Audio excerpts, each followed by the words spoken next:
النهارده بقى هنعمل جاتوه السنيكرز بطريقة سهلة جدًا وبسيطة، مش قادرة أوصف لكم قد إيه الكيكة دي غنية وطعمها خطير، يعني مزيج كده بين الشوكولاتة والكراميل والكريمة، حاجة بجد كده في حتة تانية خالص، سهلة وبسيطة وكالعادة مقادير اقتصادية، وإن شاء الله تجربوها وتعجبكم، واعملوا لايك وشير كتير للفيديو ده، ويلا بينا ندخل على المقادير وطريقة التحضير. بسم الله، أول حاجة كده هنعمل الكيك، معايا كوباية إلا ربع من السكر، بيضتين بدرجة حرارة المطبخ، معلقة كبيرة من الخل، أصدقاء البيت، شوية من رشة الملح وشوية من الفانيليا، تمام كده؟ دول أصدقاء الكيك. بعد كده بقى باضربهم كويس جدًا مع بعض، والمرحلة دي مهمة جدًا إن إحنا لازم نضرب البيض كويس جدًا، جدًا، عشان يدّيكِ نتيجة حلوة وكمان السكر يدوب معانا، تمام كده؟ واختاري سكر تكون حبيباته كده إيه رفيعة. ضِفت ربع كوباية من الكاكاو الخام، أنا باستخدم الكاكاو الخام الأسباني، وهابتدي أضربهم كويس جدًا مع بعض بالشكل ده، وبعد كده يوصل معايا للمرحلة دي باحطهم على جنب، وأجيب كده كوباية من المَيّة وعليها نُص كوباية من الزيت، وآخدهم أغليهم كويس جدًا على النار، وأنزل بيهم على الخليط اللي عملته بالشكل ده، ما تخافيش أبدًا إحنا ضربنا البيض كويس، فمش هيستوي ولا أي حاجة، بالعكس الحركة دي بتخلّي الكيكة طرية جدًا وهشة. ضربتهم كويس جدًا ونزلت بباكة بيكنج باودر وأبدأ إيه أقلّب زي ما أنتم شايفين، بُصّوا كل التفاعلات دي بتخلّي لي الكيكة بتاعتي هشة جدًا وطرية، هانزل بكوبايتين إلا ربع من الدقيق بس بالتدريج، الأول نزلت بكوباية وضربته وبعد كده هانزل بكوباية إلا ربع وقلّبت زي ما أنتم شايفين بالشكل ده، لإن إحنا استخدمنا في الأول ربع كوباية من الكاكاو الخام، ده الخليط زي ما أنتم شايفين. جِبت كده صينية أو صاج مقاس 30 في 40 ونزلت بالخليط وكنت دهناها بالسمنة،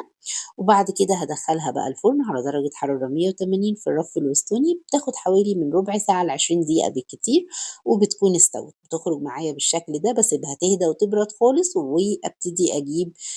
خِلّة أو شوكة، سكينة، أي حاجة وابتدي أخرّمها بالشكل ده واسقيها نُص كوباية من الحليب عشان تفضل معايا طرية لإنها هتدخل التلاجة، أسيبها بقى تتشرب الحليب وأحضّر طبقة الكريمة، معايا كوبايتين من الحليب هاضيف عليهم باكو من الكريم كراميل بالشكل ده زي ما أنتم شايفين،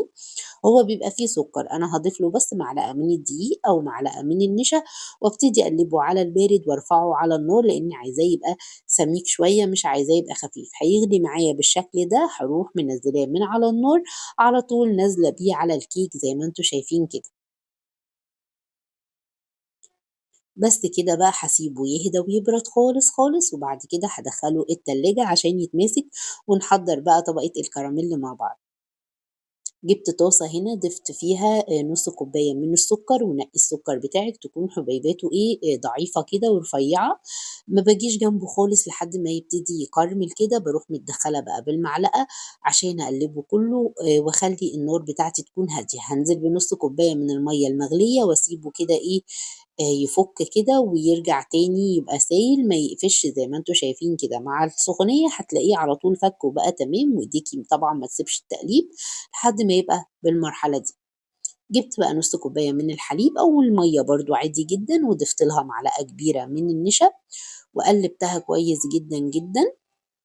وهنا نُص كوباية الحليب دي من التلاجة، يعني مش سخن ولا أي حاجة، نزلت بيها على الخليط وبدأت أقلِّب بالشكل ده زي ما أنتم شايفين لحد ما الخليط ما يبتدي يتقل معايا، باضيف معلقة صغيرة كده من الزبدة أو السمنة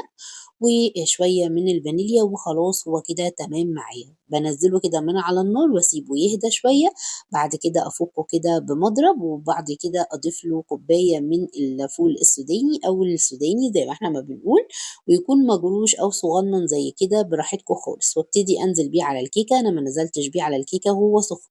أنا سِبته يهدى شوية قبل كمان ما أحط له السوداني، تمام، وابتدي أفرده كده واسايسه بالراحة لحد ما أفرد الطبقة بالشكل ده وأدخّله التلاجة حوالي نُص ساعة بس كلّه يتماسك كده، وبعد كده أقدّمه وأقطّعه بقى بالشكل الجميل ده، بُصّوا شكله مش محتاج طبعًا تزيين ولا محتاج أي حاجة، بجد هو خطير جدًا، وعايزة أقول لكم إن طعمه في منتهى الجمال، مزيج كده من الشوكولاتة مع الكراميل مع الكريم كراميل، بجد يا جماعة جرّبوه في حتّة تانية خالص، طعمه تحفة والكيكة هشة جدًا، جدًا وطرية زي ما أنتم شايفين، لو عجبكم الفيديو بقى اعملوا لايك وشير وبس كده.